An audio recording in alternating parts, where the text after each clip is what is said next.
my pastor tried to sleep with me. I do have to give you a backstory so you can understand the severity of this situation. This did not happen at my current church. This happened maybe like 4 or 5 years ago. For obvious reasons, I couldn't speak about it then. It's too fresh, and I honestly was going to keep it to myself outside of anybody else that went to the church from finding out, especially his children. His wife is my mother's cousin.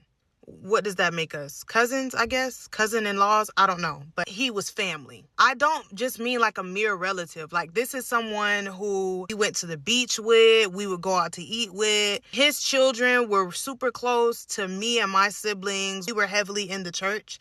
So we saw him and his family all the time. So to dive a little deeper, my mom is a minister. So outside of whenever he would preach, let's say he had to go preach at another church or maybe was out of town or was sick, that's when my mother would step in and she would preach in his place. We grew up in the church probably like 5 to 6 days a week, from choir rehearsal to praise dance to Bible study to church outside the walls. We even did Bible study outside of church, and she like planted a very deep, heavy seed of faith into me and my siblings, her and my father. And I obviously thank God for that, because that is one of the main reasons why I was able to develop a real relationship with Jesus now. Suddenly, one day, we just up and left the church. This pastor met me when I was like 7, 8 years old. So he's known me since I was a little girl. He baptized me. Him and my father were at one point sort of kind of like best friends. I had to explain that part so you can see how sick he is. If there's anybody watching this video that knows me in real life and grew up with me, obviously you know what pastor that I'm talking about. I don't know how far this video is going to get.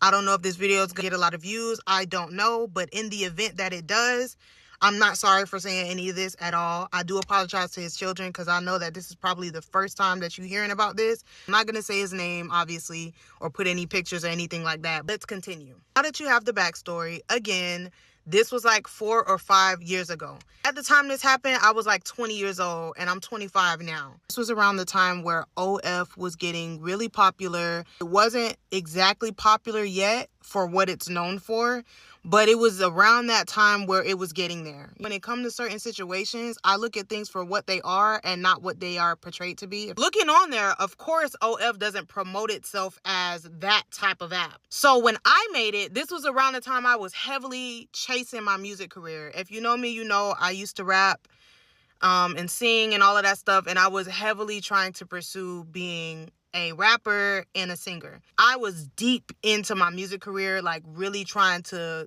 thrive and make a living off of it. When I saw OF, I'm like, oh my goodness, this is a perfect outlet to put all of my behind the scenes content on here, exclusive music videos, photo shoots, never before seen photos or unedited photos from my photo shoots. I had this whole big plan to put all of that stuff that I didn't normally share with my supporters or my Instagram followers on there. That is what I was using OF for. I promise you, that was it, and that was all. So on my Facebook, only my family is on there. There may be a few of my friends or associates or people I went to high school with, but for the most part, it was only like family members. I posted the OF link on there, and I specifically put in the caption what was on there. So just thinking about that, even if I was doing that type of OF content, why on God's green earth would I post it on Facebook for my entire family to see? If I was doing that type of content,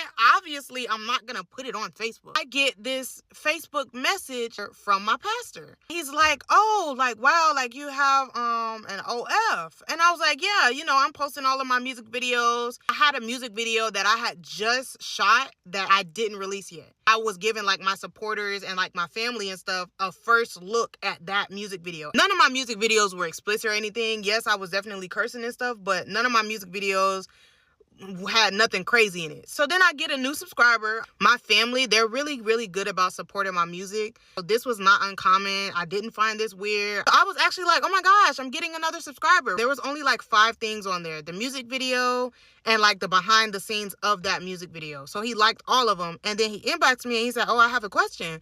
And I was like, yeah, what's up? And he was like, is this the only content that you post on there? And I was like, well, that's all the content I have on there for now. I'm getting ready to post some other behind the scenes from this other photo shoot that I just did. So I don't know when I'm going to upload it, but I'm going to upload that on there soon. Then I'm also shooting another music video soon, and that's going to be up there as well. So I tell him that, and he was like, oh, okay, that's it, LOL. And I was like, yeah. Mind you, I did not know that OF was turning into a P app. Was completely oblivious to it, and not only that, it was still on the rise. Like, it wasn't predominantly that yet, and if it was, I had no clue, because I'm not into that type of stuff. I'm reading his message like, yeah, that's it. Like, what do you mean? I'm thinking he's about to give suggestions about other type of music content that I can put on there or something like that.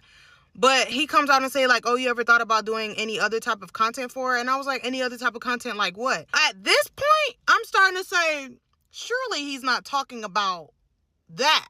Surely he's not talking about that. There's no way he's talking about that. So I'm just in denial right now because, like I said, he is in the family. This man watched me grow up, and my siblings and him and my daddy at one point was like this. Also, like I said, we did up and stop going to this church out of nowhere, and we joined a different church. My parents, they never told us why. They never told us what happened. We kind of knew something happened, but they never told us why we stopped going. Remember that, because it's going to be important later. It was like, LOL, you know what content I'm talking about.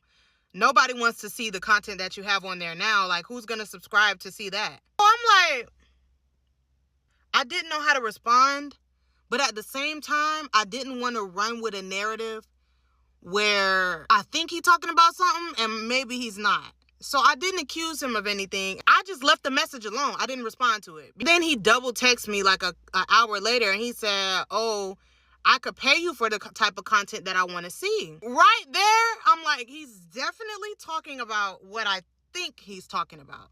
I still wasn't running with it because I didn't have proof. He didn't come out and say that.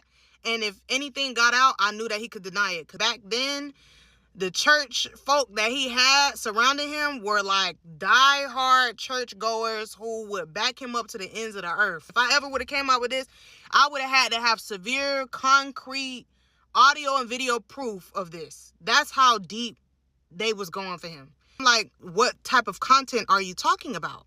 And then he says, I want to see you naked. Literally said, did you mean to send me this? And he was like, yeah, LOL. And I was like, do you know who this is? This is Blank's daughter. I said my father's name. He was like, yeah, I know who this is. I know who this is, LOL. Like, I just want to see some content of X, Y, and Z. He then started being descriptive with the type of content he wanted to see and even made an offer to see me in person. And